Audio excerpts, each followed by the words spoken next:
안녕하세요. 옛 이야기입니다. 옛 이야기의 사연을 여러분들에게 읽어드릴 DJ 유진입니다. 구독과 좋아요는 채널 운영에 큰 힘이 됩니다. 꼭 부탁드리며 저는 여러분들의 댓글도 모두 읽고 있으니 댓글도 많은 참여 부탁드립니다. 그럼 오늘의 사연 바로 시작할게요. 벌건 대낮에 시아버지와 모텔에 간 며느리 들어보신 적 있으신가요? 바로 제가 막장 드라마에서도 나오기 어려운 장면의 주인공이 됐답니다. 저도 당시에는 시아버지와 그런 사이가 될 줄은 꿈에도 상상을 못했죠. 목격자도 있는 바람에 빼도 박도 못한 채 인간 말종 며느리가 된 제 사연 조심스레 풀어볼까 합니다. 사실 전 지금 남편과 결혼하기 전부터 시아버지와 사이가 좋지 못했어요. 정확히 말하면 시아버지가 저를 일방적으로 못마땅해 하셨죠. 이유야 뻔합니다. 제 남편은 집안 유일한 아들이라 온 식구들의 사랑을 듬뿍 받으며 자랐어요. 특히 시아버지는 워낙 고지식한 분이셔서 아들 사랑이 더 남달랐다고 합니다. 남편이 어릴 때는 아들이라고 부엌에도 절대 못 들어가게 하는 건 기본이고 학교에서 작은 상이라도 타오면 온 동네방네 자랑을 할 정도였다고 해요. 시어머니까지 혀를 내두를 정도였다고 하니 짐작이 가시나요? 거기다 남편 역시 시아버지의 기대에 부응해서 똘똘하게 잘 자라주었고요. 4년제 대학을 졸업한 남편은 대기업은 아니더라도 업계에서 알아주는 중견기업에 들어가 승진도 잘해서 시아버지가 아주 자랑스러워하는 아들이었죠. 그런데 그에 비해 저는 대학은 꿈도 꾸지 못한 고졸 출신 간호조무사거든요. 요즘에야 워낙 길이 많으니 고졸이 뭐가 흠이냐 생각하실 수도 있지만 고지식한 시아버지 입장에서는 대학을 나오지 않은 제가 남편과는 급이 맞지 않다고 생각하신 것 같아요. 제 나름대로 할 말은 또 있습니다. 저희 집 형편이 넉넉하진 않던 터라 당시 전문대라도 가고 싶었으나 그보다는 자격증을 얼른 따서 빨리 취업을 하는 게 부모님의 바람이셨거든요. 그렇게 남편과 저는 전혀 접점이라고는 없는 삶을 살아왔지만 우연히 남편이 제가 일하는 병원에 환자로 왔고 남편은 제게 한눈에 반해 먼저 적극적으로 대시를 해왔습니다.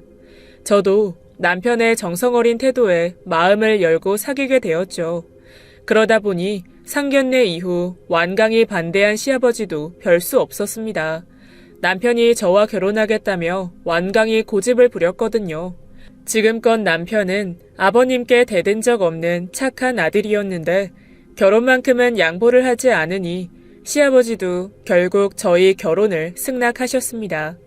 자식 이기는 부모 없다는 말이 괜히 있는 게 아니잖아요. 그나마 시어머니와 시누이는 시아버지와 달리 저를 마음에 들어 하셨습니다. 제가 남들보다 사회생활을 일찍 시작했고 또 병원에서 일을 하다 보니 어르신들한테 싹싹하게 대하는 법을 잘 알았거든요. 어머님은 제가 말도 너무 예쁘게 잘한다며 칭찬을 아끼지 않으셨어요.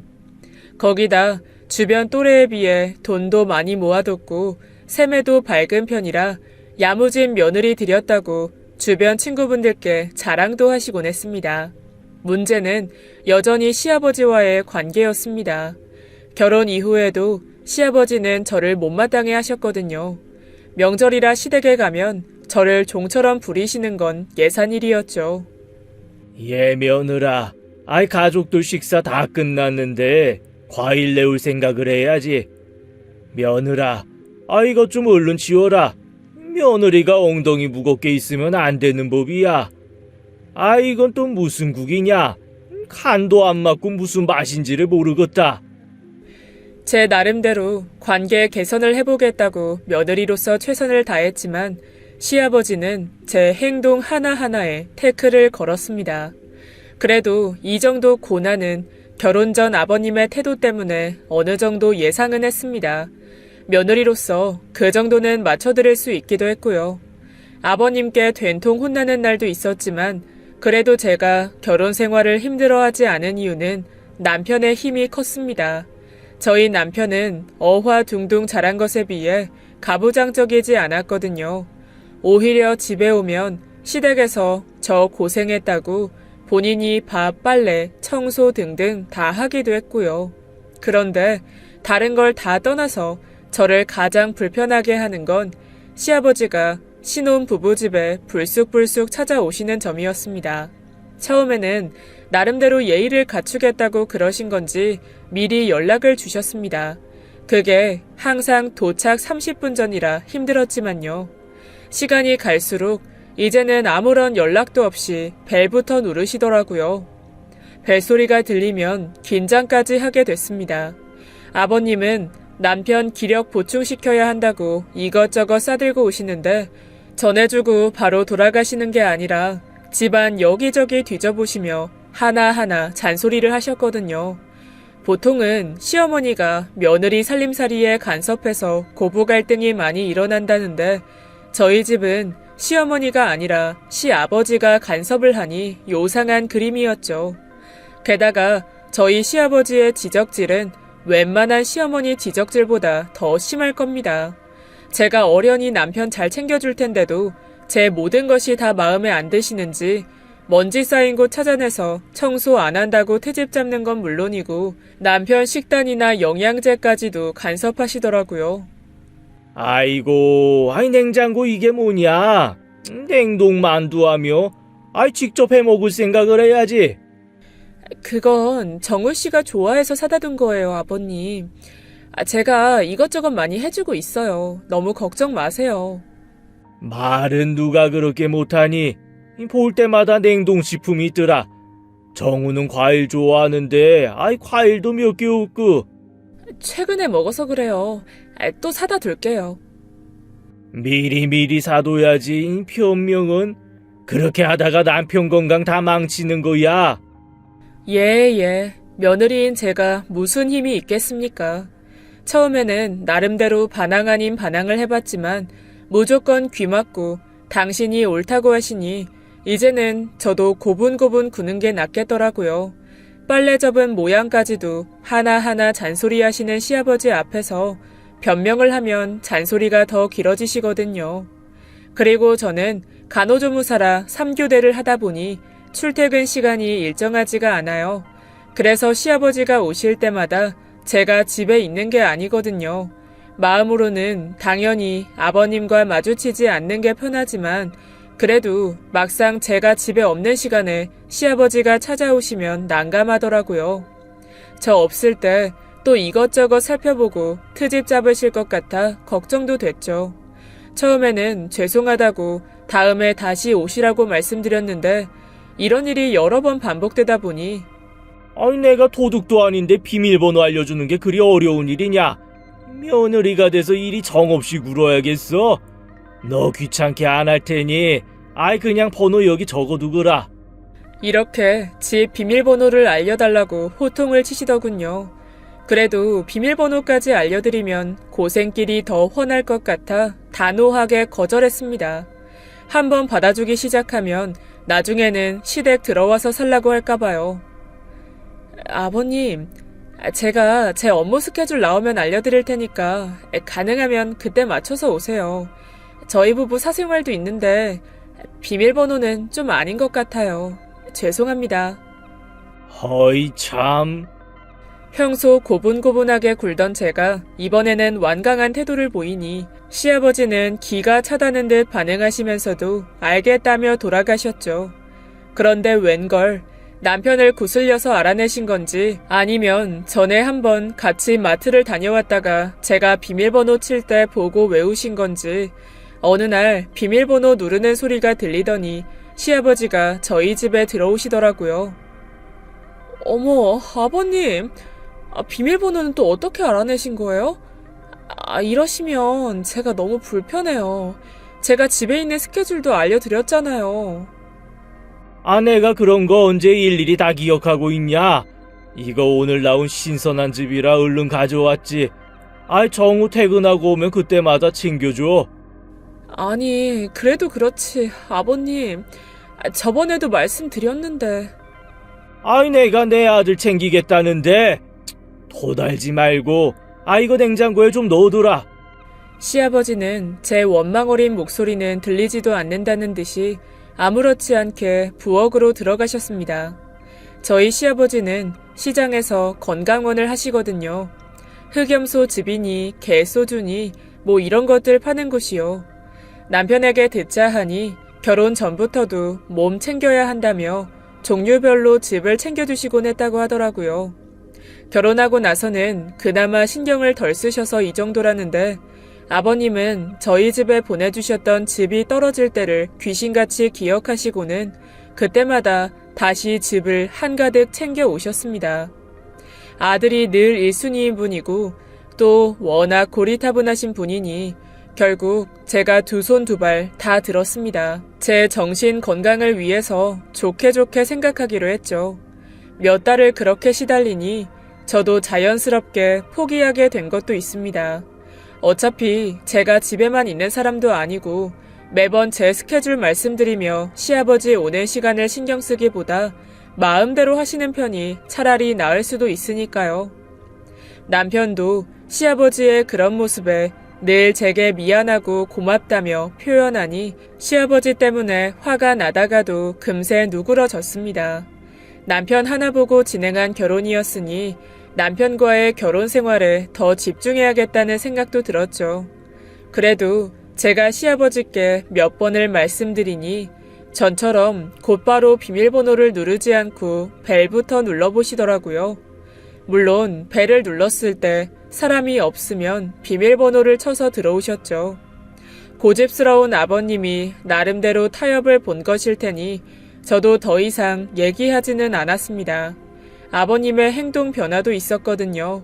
결혼 초기 때처럼 제게 트집 잡던 행동도 많이 줄어들었던 데다 종종 저 먹으라고 건강원에서 즙을 챙겨주시기도 했습니다. 시아버지와 저는 첫 단추부터 잘 맞지 않은 관계였지만 아주 느린 속도로 서로를 조금씩 받아들이는 듯 했어요.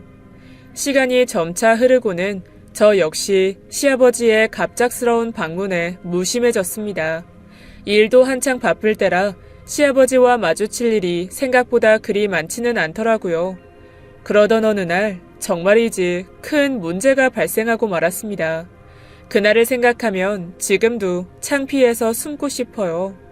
누가 기억을 사갔으면 좋겠다는 말도 안 되는 상상을 많이 할 정도로 잊고 싶은 일입니다. 그날은 오후 출근이라 낮에 집에 있었거든요. 여유 부리며 TV도 보고 점심도 먹다가 출근 준비를 할 겸 샤워를 하러 화장실로 들어갔습니다. 하필이면 그때 시아버지가 방문하신 거예요. 샤워기 소리에 묻혀 벨이 울리는 것도 전혀 알아채지 못했죠. 시아버지는 벨을 눌러도 안에서 응답이 없으니 사람이 없을 거라고 생각하고 평소처럼 비밀번호를 누르고 들어오셨어요. 그러는 사이 저는 샤워를 끝내고 알몸으로 나왔습니다. 시아버지께서 집안에 들어오셨을 거라고는 전혀 예상도 하지 못한 채요. 화장실 문을 열었는데 건강원에서 가져오신 즙을 바닥에 내려두고 있는 시아버지의 모습이 눈에 들어오는 겁니다. 순간 뇌가 정지하는 듯 했습니다. 너무 놀라서 몸부터 가려야겠다는 생각에 주저앉으며 소리를 질렀습니다. 아, 엄마야! 경황이 없던 터라 화장실로 다시 들어갈 생각은 못하고 그저 몸 가리기에 급급했습니다. 아이고, 미안하다. 시아버지 역시 너무 놀라셨는지 허둥지둥 하시다가 그대로 나가버리시더라고요. 삐리릭 현관문이 닫히는 소리가 들렸고 이제야 정신이 좀 드는 느낌이었습니다. 수치심에 얼굴이고 몸이고 열이 다 오르더군요. 사춘기 이후로는 친정 아버지한테도 몸을 보일 일이 없었는데 30대에 느닷없이 시아버지 앞에서 알몸을 내보이게 될 줄 상상이라곤 했겠어요? 시아버지도 이럴 일이 생길 줄은 생각도 못 하셨겠지만 제가 누누이 말씀드리긴 했잖아요. 마음대로 찾아오지 말라고. 제 의견을 존중하지 않은 시아버지 때문에 결국 이 사달이 났다고 생각하니 너무 화가 나더라고요. 이번 일로 트라우마가 생겨 앞으로 집에서 맘 편히 샤워도 못하게 될까 두렵기도 했습니다. 집으로 돌아가신 아버님은 당신도 민망하신지 연락은 안 하시더라고요. 그래도 이렇게 일을 묵히기에는 제가 억울해서 밤에 잠이 안 올 것 같았습니다. 남편이 퇴근하고 돌아오자 전 남편을 불러 진지하게 얘기했어요. 여보, 여기 앉아봐. 나 할 말 있어. 지금껏 그래도 계속 참아왔는데 이제 정말 아버님 행동 못 참겠어. 아빠가 또 잔소리 심하게 했어. 아니, 무슨 일인데 그래? 아버님이 우리 집 비밀번호 아시잖아. 나 오늘 샤워 중이었는데 들어오신 거야. 난 그것도 모르고 알몸으로 나왔는데 아버님이랑 제대로 마주쳤어. 나 미쳐 진짜. 어떡할 거야. 너무 수치스러워. 뭐? 그래서 어떻게 됐어? 나도 아버님도 둘 다 놀랐지. 난 그대로 주저앉았고 아버님은 바로 나가셨어. 나 이제 시댁은 어떻게 가? 내가 그렇게 말씀드렸는데도 또 들어오셔가지고. 여보 많이 놀랐겠다. 내가 이번에 확실히 말씀드려서 다시는 이런 일 없도록 할게. 전 그간 시아버지께 구박받았던 일까지 생각나 말하다 보니 눈물까지 뚝뚝 흘리고 말았습니다. 남편 앞에서 운 건 또 처음이라 남편도 많이 당황했어요. 남편도 그간 나름대로 시아버지와 제 사이를 중재해보려고 노력은 했지만 고지식한 본인 아버지의 똥꼬집을 쉽게 꺾을 수 없었죠. 남편이 제 편을 들면 아버님은 또 아버님대로 서운한 티를 팍팍 내셨으니까요. 그래도 이번에는 문제가 정말 심각하다고 생각했는지 남편이 저를 다독이고는 곧바로 시댁에 전화를 하더군요. 그래. 웬일이니? 엄마, 오늘 무슨 일 있었는지 들으셨어요? 일은 무슨 일? 그건 그렇고 너 아빠가 오늘 가져다 준 즙은 먹어봤니? 요즘 야근 많이 한다던데 꼭 챙겨 먹어. 그게 중요한 게 아니라요. 오늘 아빠가 또 우리 집에 마음대로 들어왔다가 오키 알몸을 봤대잖아. 뭐라고? 그게 무슨 소리야? 지금 얘가 울고불고 난리 났어. 부끄러워 죽겠다고. 아빠 옆에 있어요? 아빠랑 얘기 좀 해야겠어. 시아버지는 남편 전화 절대 안 받겠다고 피하셨지만 남편이 전화 받을 때까지 버틸 거라 으름장을 놓자 그제야 겨우 받으셨습니다. 아버님의 풀죽은 목소리가 들렸죠. 아빠도 그래. 며느리가 싫다고 그렇게 얘기했으면 좀 들으셔야죠. 그러니까 오늘 같은 일이 생긴 거 아니야. 저 건강 챙겨주시는 건 알겠는데 이제는 제가 알아서 할게요. 앞으로 무작정 찾아오지도 마시고요. 전화 너머로 시어머니가 시아버지께 잔뜩 화난 목소리로 말씀하시는 소리가 들렸습니다. 원래 시어머니는 시아버지와는 다르게 오히려 쿨하신 분이시고 저희 부부 일에 그다지 관심이 없으세요. 시아버지가 저희 집에 즙 가져다 주시러 몇 번 오가는 정도는 아시지만 저희 집 비밀번호까지 알아내서 마음대로 들어오시는 것까지는 모르셨어요. 이번에 남편이 말해서 알게 된 거죠. 어휴 인간아, 언제 또 아들 집 비밀번호까지 알아내서 그랬대? 내가 못 살아 정말. 며느리 얼굴 어떻게 보려고 그래?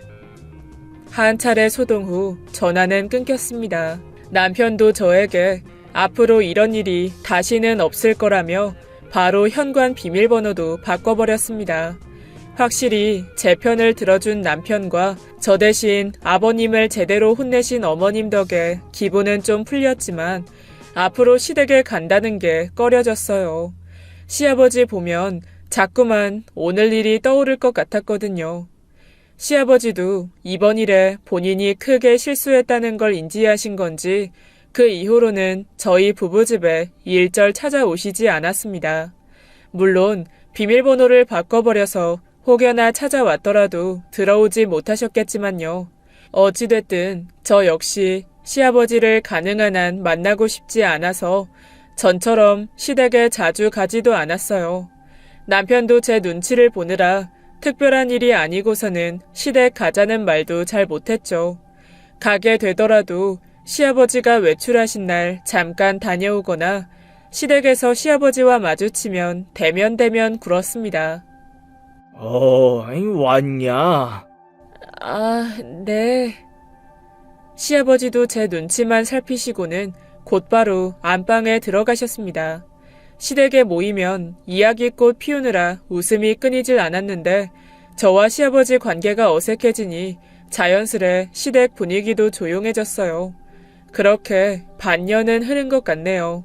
그래도 시간이 약인지 소위 알몸 사건은 제 기억에서 많이 잊혀졌습니다. 말도 안 통하고 고집만 피우시던 시아버지가 이제는 저만 보면 도망가기 바빴고 늘 가족들 눈치 보느라 기죽어 계시는 게 마음에 걸리기도 했어요. 시아버지도 일부러 그러신 건 아닐 텐데 언제까지 이렇게만 지낼 수는 없다는 판단에 결국 시아버지와 대화를 해보려고 건강원에 찾아가야겠다고 결심했습니다. 이때만 해도 전 이렇게 큰 소용돌이에 휩쓸릴 거라고는 생각도 하지 못했어요. 그날은 제가 비번이라 평일 낮에 시아버지가 계신 시장으로 갔죠. 버스를 타고 가는 길에 어떻게 말을 해야 할지 고민을 많이 했습니다. 제가 먼저 화해의 손을 내밀었다가 되레 만만해 보이는 건 아닐지, 혹은 반대로 아버님도 내심으로는 제가 먼저 다가와 주시기를 바라시는 건 아닌지 여러 생각이 교차했습니다. 시장에 도착했을 즈음 처음 결심한 대로 먼저 화해의 손길을 내밀자는 결론에 이르렀습니다. 제가 만약 그날 시아버지 입장이었다면 면목이 없어서 먼저 말 걸기가 어려웠을 것 같았거든요. 그날 시장은 유독 사람이 많았습니다. 그런데 저희 시아버지가 운영하시는 건강원 앞에 사람들이 유독 몰려있는 거예요. 사람들은 건강원 입구를 둘러싸고 웅성거리고 있었고 그 앞에서는 큰 소리가 나고 있었어요. 무슨 일인가 싶어 한달음에 달려갔습니다. 가까이 가보니 손님으로 보이는 중년의 아주머니와 시아버지가 다투고 있더라고요. 이것은 사기꾼 아니야. 아무 효과도 없는 약을 다 좋다고 팔아도 돼? 손님, 저번에는 아드님 효과 잘 봤다고 사가셨잖아요. 제가 다 기억하는데. 그건 그거고. 아저씨, 지금 나랑 장난해? 내가 이거 얼마를 주고 샀는데 이렇게 효과가 없을 줄 알았으면 샀겠어? 당장 환불해. 그래도 그렇지. 이렇게 거의 다 드셔놓고 그러시면 환불 못 해드립니다. 그럼 먹어보고 환불하지. 안 먹어보고 환불하냐? 이 사기꾼 놈이? 그래도 죄송한데 그거는. 뭐? 죄송? 이게 죄송한 사람 태도야? 다 됐고 환불해달라고. 얼마 전 건강원에서 사간 즙이 효과가 없었던 건지 중년 아주머니는 있는 대로 열을 내더라고요. 제대로 대응도 못하고 어쩔 줄 몰라 하는 아버님 모습이 안쓰러웠습니다. 거기다 건강원에서 판매하는 즙이 만병통치약도 아닌데 무작정 반말에 욕설까지 섞어가며 환불을 요구하는 아주머니 태도는 용납할 수가 없었어요. 막상 저렇게 당하고만 있는 시아버지를 보니까 그래도 며느리로서 남일처럼 구경만 해서는 안 되겠더라고요. 결국 끼어들어 중년 아주머니에게 한마디 했습니다. 저기요 아주머니, 말씀이 너무 지나치시네요. 왜 반말에 욕까지 하세요? 뭐? 넌 누군데? 어린 게 어따 대고 어른 싸움에 끼어들어? 저 이 집 며느리거든요? 그럼 이제 끼어들어도 되나요? 그리고요, 저희 아버님한테 그렇게 함부로 대하지 마세요. 듣자 하니 사갔다는 집도 거의 다 드셨다면서요. 그래놓고 환불하는 건 도리가 아니죠. 시아버지는 제가 갑자기 나타나자 놀란 눈빛으로 저를 보시더라고요. 몇 달을 말도 잘 섞지 않았던 며느리가 싸움판까지 끼어들어서 스스로 건강원 며느리라고 소개까지 했으니 놀라실 만도 하죠. 소리를 고래고래 지르던 그 중년의 아주머니도 제가 며느리라고 하자 잠시 당황하시더니 다시 제게 삿대질을 하며 소리치기 시작했습니다. 뭐? 그래서 며느리면 다야? 어린 것이 버르장머리도 없이 어디서 따박따박 말대꾸야? 딱 보니 콩가루 집안이네. 아버님 앞에서는 늘 얌전하고 고분고분한 며느리로 살았지만 전 오랜 시간 간호조무사로 일하며 진상들은 숱하게 만났거든요. 소리만 지를 줄 아는 중년 여자는 워낙 자주 봤습니다. 기본적으로 제가 그렇게 호락호락한 성격은 아니었기 때문에 같이 반말하며 대응했어요. 그래, 며느리면 다지. 당신 하는 짓 보니까 자식들 어떻게 컸는지 안 봐도 뻔하네. 당신 같은 엄마 밑에서 자란 애들도 불쌍하다 불쌍해. 제 말에 아주머니는 얼굴이 울그락불그락 하더니 저한테 덤벼들어 머리채를 잡았습니다. 아, 이 아줌마가 미쳤나? 악 소리가 절로 나올 만큼 세게 잡힌 머리채에 눈물까지 찔끔했어요. 저도 화가 나서 곧바로 그 아주머니 머리채를 잡고 같이 뒹굴었죠. 이렇게 시장 한복판에서 몸싸움까지 하게 될 줄이야. 그래도 이왕 시작된 싸움, 유치하지만 어떻게든 이겨야겠다는 집념까지 생기더군요. 야, 이거 사. 이거 안 놔? 너나 먼저 놔. 어디서 어리다고 무시해? 아이고, 힘은 또 왜 이렇게 무식하게 세? 살면서 몸싸움 한번 제대로 해본 적이 없었지만 2판 4판으로 달려들었습니다. 주변에서 싸움 구경을 하던 시장 상인들과 손님들은 치열한 싸움판에 발만 동동 굴렀죠. 시아버지는 어쩔 줄 몰라 하시다가 저를 돕겠다고 그 아주머니 옷을 잡고 끌어당겼습니다. 아주머니가 시아버지를 향해 고개를 획 돌리고 노려봤어요. 그만하고 이거 놔! 이 양반이 지금 뭐 하자는 거야? 아주머니는 시아버지께 소리를 지르며 어깨를 확 밀쳤습니다. 그 순간 시아버지는 중심을 잃고 뒤로 쓰러져 버렸죠. 쾅! 아이고! 하필이면 시아버지가 넘어진 곳이 흑염소 중탕 기계 쪽이었어요.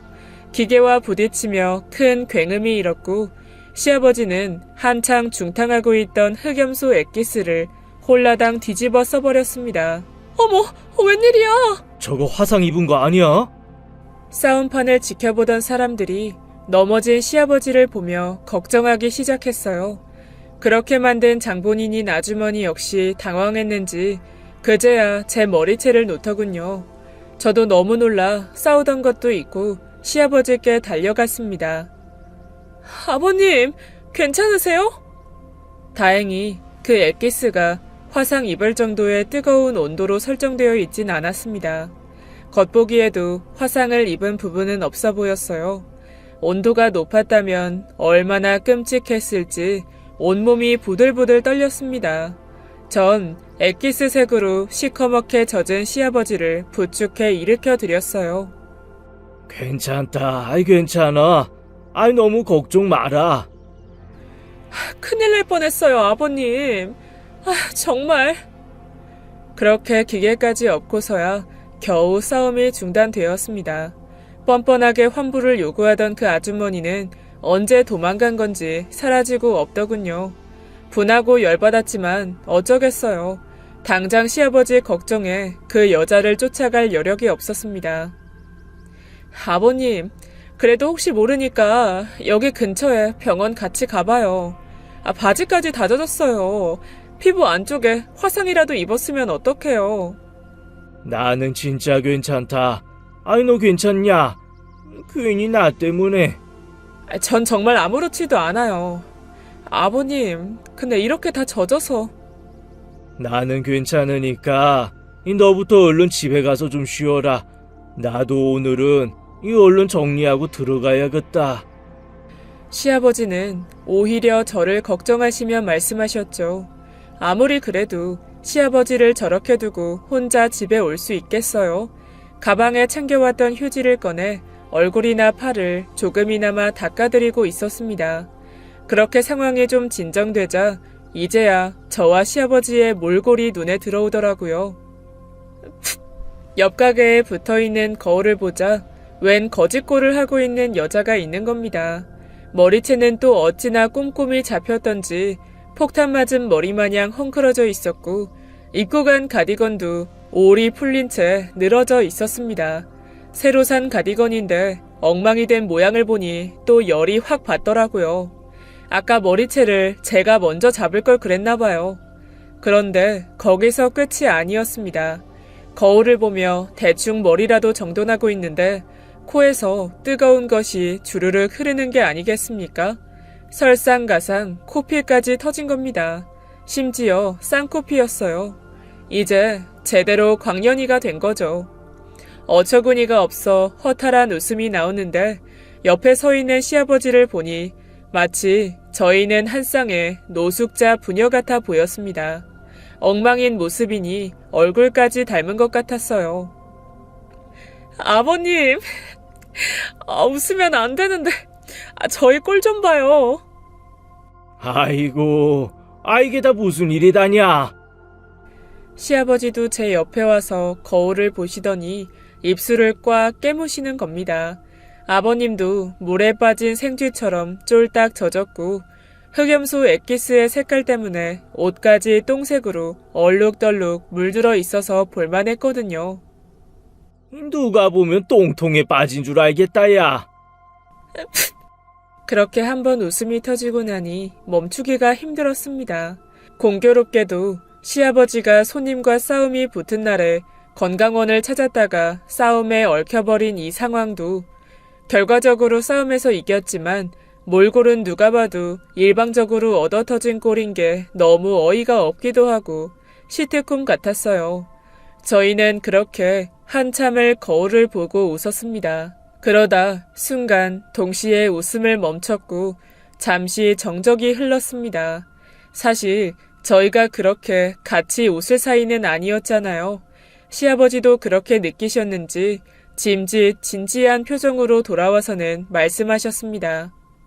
며느라가, 저번에 마음대로 집 찾아가서 미안했다. 내가 주책 맞은 탓이지. 그때 많이 놀랐을 텐데, 오늘 먼저 도와줘서 고맙구나. 아버님, 이제 괜찮아요. 시간도 많이 지났고요. 저한테 그동안 충분히 미안해하셨으니까 이제 그 일은 다 털어버려요. 고맙다. 정말 고마워. 아버님의 진심 어린 말에 코끝이 찡해졌습니다. 몰골은 엉망이 되었지만 이렇게 극적으로 화해했으니 오늘 시아버지를 잘 찾아뵀다는 생각이 들었어요. 아버님, 우리 화해도 했고 꼴도 너무 웃기니까 기념으로 사진이라도 찍을까요? 에이, 사진은 무슨 사진? 부끄러워 죽겠는데. 그래도요. 어차피 아까 시장 사람들 저희 다 봤잖아요. 나중에 보면 다 추억이 된다니까요. 한 번만 찍어요, 같이. 저희 사진도 찍어본 적 없잖아요. 그건 그렇구나. 대신 너희 시엄마한테는 비밀이다. 시엄마가 알면 또 얼마나 걱정을 하는데, 집사람이 은근히 다혈질이라 이걸로 경찰 신고까지 할까봐 무섭다. 당연하죠, 아버님. 저도 어머님께 아무 말씀 안 드릴게요. 정우 씨한테도요.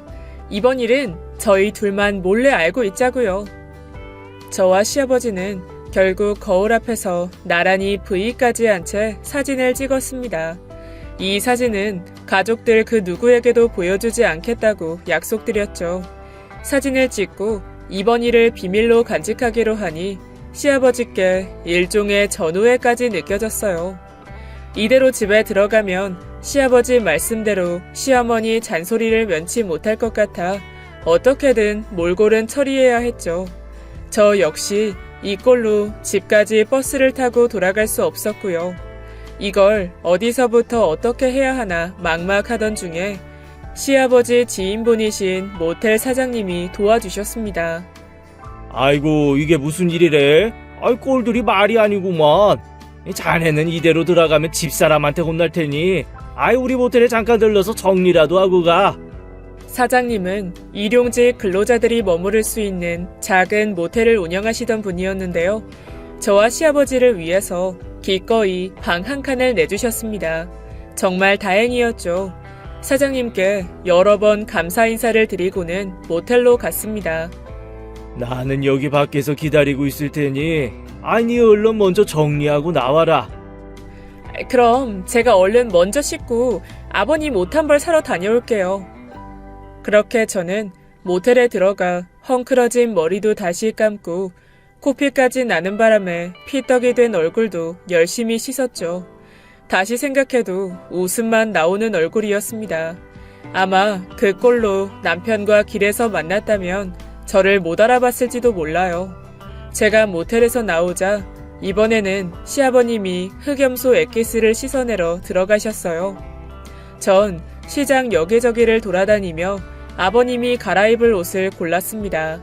결혼 초에 아버님께 잘 보이겠다고 남편이랑 같이 옷까지 몇 벌 사드렸었는데 알몸 사건 이후로는 아버님께 제대로 된 선물 하나 못 챙겨드렸거든요. 이번 기회에 괜찮은 옷 하나 사드려야겠더라고요. 시아버지와 화해하고 나니 그간 무례하게 굴었던 저도 너무했다는 생각도 들었죠. 아버님께 잘 어울리는 푸른빛 셔츠와 편하게 입으실 수 있는 검정 바지 하나를 사서 모텔로 들고 갔습니다. 뭐 이렇게 돈을 썼어? 그냥 티셔츠 하나만 사오면 되는데. 그래도 이왕 사는 거 괜찮은 옷으로 사드리고 싶었어요. 그간 선물도 많이 못 챙겨드렸잖아요. 색도 참 예쁜 걸 골랐네. 아이 나랑 딱 잘 어울려. 내가 며느리 하나 잘 뒀네. 제가 시아버지의 칭찬을 들을 날이 올 줄은 몰랐습니다. 어색하지만 따뜻하게 말씀하시는 시아버지 덕에 저도 으쓱해졌죠. 드디어 이 집안의 며느리로 인정받은 기분이랄까요? 여러 관문과 갈등이 있었지만 드디어 오늘에서야 시아버지 입에서 며느리 잘 뒀다는 말을 듣게 된 겁니다. 다시 말끔해진 저희는 기분 좋게 모텔을 나왔어요. 오늘 많은 체력을 소모해서 그런지 배도 고팠고 이렇게 극적인 화해를 한 날에 바로 집에 가기도 아쉬워 시아버지와 해장국까지 말끔하게 비웠습니다. 그간 아버님과 단둘이 얘기할 일이 많지 않아 잘 몰랐는데 저희는 통하는 면도 많았습니다. 해장국에는 무조건 깍두기 국물부터 넣는 거요. 해장국이 테이블에 올라오자마자 누가 먼저랄 것도 없이 동시에 깍두기 그릇을 잡았거든요. 그때도 또 한 번 빵 터졌네요. 아버님, 그럼 조심히 들어가세요. 그래. 이 덕분에 나도 재밌었다. 조만간 만난상 차려줄 테니 놀려와라. 그날 오후에 시어머니께 전화가 왔습니다. 시아버지와 제가 어떤 일을 겪었는지 모르셨던 시어머니는 아버님께 왜 노시냐고 물으셨고 며느리가 사줬다며 자랑하셨다고 합니다. 그 양반이 어찌나 좋아하던지 너무 고맙다 아가. 네가 오랫동안 마음이 많이 불편했을 텐데 이렇게 선물도 주고. 아니에요 어머니. 전 이제 괜찮아요. 시간도 많이 지났고 언제까지 불편하게만 지낼 순 없잖아요. 아버님도 저한테 충분히 사과하셨고요. 고맙다 정말. 그래도 또 혹시나 저 양반이 오지랖 부리면 언제든지 말해야 돼. 네, 걱정 마세요. 저 진짜 괜찮으니까요. 시어머니도 그동안 저와 아버님 사이에서 많이 난감하셨을 거예요. 알몸 사건이 일어난 이후에도 제가 시댁에 종종 찾아갈 수 있었던 건 제 편을 열심히 들어준 어머니 덕분이라고 해도 과언이 아니었죠. 제 불편함을 다 이해해 주시고 시아버지에게 꾸준히 잔소리를 해주셨거든요. 그래도 마음 한편으로는 저와 시아버지가 화해하기를 바라셨나 봐요. 시아버지와 제 사이가 많이 개선된 것 같아 보이니 어머님 목소리에서 안도감이 느껴졌거든요. 그렇게 저는 다시 일상을 회복했고 전처럼 시댁도 자주 방문하며 잘 지내게 됐습니다. 시댁에 갈 때마다 저와 시아버지는 눈빛을 교환하며 킥킥거리고 웃기도 했습니다. 시댁 식구들 아무도 모르는 비밀을 몰래 공유하고 있는 게 재밌었죠. 그러나 일은 여기서 끝이 아니었습니다. 평화를 되찾은 지 얼마 되지 않았는데 시어머니가 갑자기 저와 남편을 부르더군요. 남편 말로는 목소리가 많이 안 좋았다고 무슨 심각한 일이 있는 것 같다고 했습니다. 시댁에 도착하니 살벌한 분위기가 느껴질 정도로 집안이 조용했어요. 그래, 왔니? 니네 여기 앉아봐라. 시어머니 목소리는 가시가 잔뜩 박힌 것처럼 뾰족했습니다. 옆에 앉은 시아버지와 시누이도 시어머니 눈치를 보며 안절부절 못하고 있어 더 긴장됐죠. 어머님, 무슨 일 있으세요? 네가 먼저 말해봐라. 네가 잘 알 테니까. 그게 무슨 말씀이세요? 저 드릴 말씀이 없는데. 내가 다 들은 게 있는데 거짓말할 셈이니? 꼭 이걸 내 입에서 말하게 해야겠니? 전 여전히 무슨 말인지 이해할 수 없어 어머님이 입을 열기만을 기다렸습니다. 그런데 전 생각지도 못한 말씀을 하시는 거예요. 너희 시애비랑 같이 모텔에 갔다며? 시장 사람이 나한테 말해줬다. 나원 어이가 없어서. 뭐? 아이, 당신 그게 진짜야? 어머머, 미쳤나봐. 엄마, 그게 무슨 소리야? 말도 안 되는 얘기를 해. 하필 그날 시어머니 지인분도 시장에 오셨다가 저와 시아버지를 목격하고 시어머니께 말씀드린 겁니다. 시어머니 입장에서는 며느리와 시아버지가 나란히 모텔에 들어갔다고 하니 얼마나 기가 막혔겠어요. 이제야 어머님의 살벌한 분위기가 이해되기 시작했습니다. 너희 시애비는 자꾸 아니라고 잡아떼기만 하고 너 표정 보니까 뭔가 찔리는 게 있지? 진짜 너랑 시애비가 그렇고 그런 사이인 거니? 네? 어머님, 그게 아니고요. 야단 났습니다. 시어머니는 단단히 오해를 하고 계셨어요. 남편과 시누이도 이 엄청난 얘기에 뭐라 말도 못하고 입만 떡 벌리고 있었고요. 제가 어떻게 말씀을 드려야 할지 너무 당황스럽더라고요. 일이 이렇게까지 꼬일 줄은 상상도 못했으니까요. 저도 갑작스러운 어머님의 추궁에 제대로 대답을 못하고 우물쭈물했습니다. 그러자 결국 옆에서 시아버지가 입을 열었습니다. 그게 사실은 그날 내가 시장에서 손님이랑 한바탕 했거든. 근데 마침 며느리가 나 도와주겠다고 싸움판에 끼게 된 거야. 그러다가 며리채도 잡히고. 그렇게 저와 시아버지만 공유하던 비밀을 결국 시댁 식구들에게 공개했습니다. 시아버지는 제가 시비 걸던 손님에게 지지 않고 끝까지 맞섰다며 치켜세웠고 본인은 말리다가 밀쳐져서 흑염소 엑기스를 다 뒤집어 써서 어쩔 수 없이 모텔 사장의 도움을 받았다는 얘기를 하나도 빠짐없이 했죠. 그게 진짜야? 네, 어머니. 저도 그날 코피까지 나고 몰골이 난리도 아니었거든요. 아니, 그래도 어떻게 일이 그렇게까지 될 수가 있냐 말이야. 그렇게 큰일이 있었으면 진작 말했어야지. 그걸 또 왜 숨기니? 어머님이 너무 걱정하실까봐 말씀을 못 드렸어요. 숨겨서 죄송해요. 믿어도 되니? 내가 그 얘기를 듣고 며칠간 혼자 얼마나 소가리를 했는지. 시아버지와 제가 열심히 상황 설명을 했지만 시어머니는 여전히 의심스럽다는 눈초리였어요. 그때 생각이 났죠. 그날 대단한 일이라도 치른 것처럼 V 포즈까지 취하고 찍었던 사진이 남아있다는 사실이요. 전 얼른 휴대폰을 꺼내 사진을 보여드렸습니다. 이거 보세요. 저 쌍꺼풀까지 터진 거. 저랑 싸운 그 아줌마 힘이 장난이 아니더라고요. 가디건도 새로 산 건데 올도 나가고. 여기 아버님도 홀딱 젖은 거 보이시죠? 그날 기념으로 사진 남겨뒀거든요. 사진을 보여주니 시누이와 남편은 빵 터졌어요. 도대체 이게 무슨 꼴이냐고 분장도 이렇게는 못하겠다며 어깨까지 들썩이며 웃었습니다. 특히 제 쌍코피가 가관이었거든요. 다시 봐도 웃음이 터져 나올 수밖에 없는 비주얼이긴 했습니다. 게다가 저희 시아버지는 어떻고요? 평소에 온갖 고상한 척 다 하시는 분이 머리는 축 처졌지 입고 있는 옷은 형태도 알기 어렵게 똥색의 엑기스에 푹 절어 있었으니 그렇게 다 같이 사진을 보며 웃고 있는데 시어머니는 여전히 심각한 표정이었습니다. 엄마, 이거 사진 안 웃겨? 왜 또 혼자 심각해? 너네는 며느리가 이 꼴이 됐는데 웃음이 나오니? 얘 봐라, 쌍꺼풀까지 터졌네. 머리는 또 이게 무슨 꼴이니 정말. 당신은 애 입꼴이 될 때까지 뭐 했어? 그런 년은 맞아도 싸구만. 내가 같이 있었으면 고년 코라도 주먹으로 때려주는 건데 이 인간은 옆에서 보기만 했네. 시애비가 돼가지고 도와주지는 못할 망정.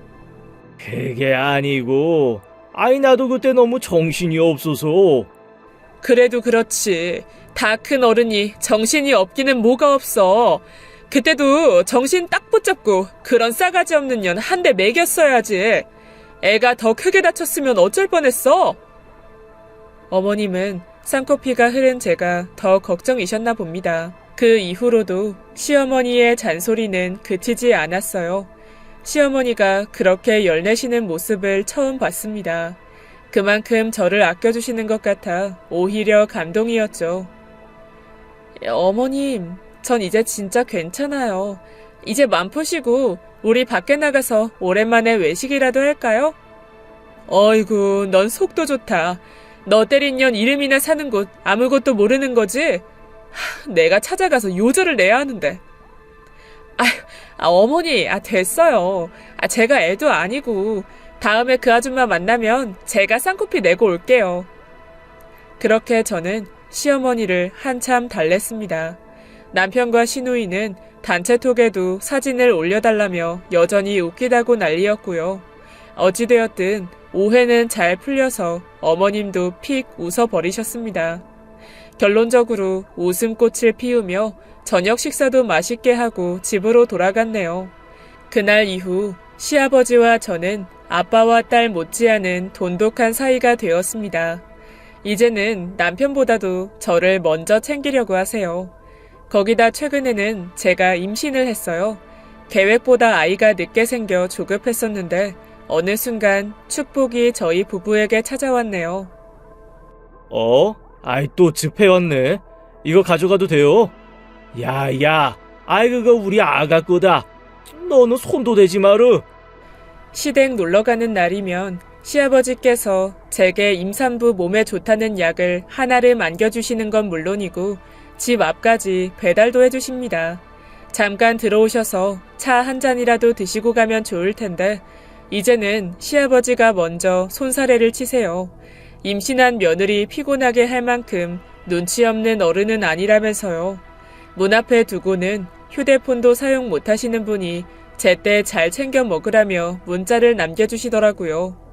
시아버지가 보낸 문자를 보면 어느 순간 한 가족이 된 게 신기하기도 하고 사람 일은 알 수 없다는 생각이 많이 듭니다. 전우애로 다져진 시아버지와 저 앞으로도 잘 지낼 수 있겠죠? 사연 들어주셔서 감사합니다. 지금까지 예디야기였습니다. 끝까지 함께해주신 여러분 진심으로 감사드리며 전 내일 이 시간 다시 돌아올게요. 감사합니다.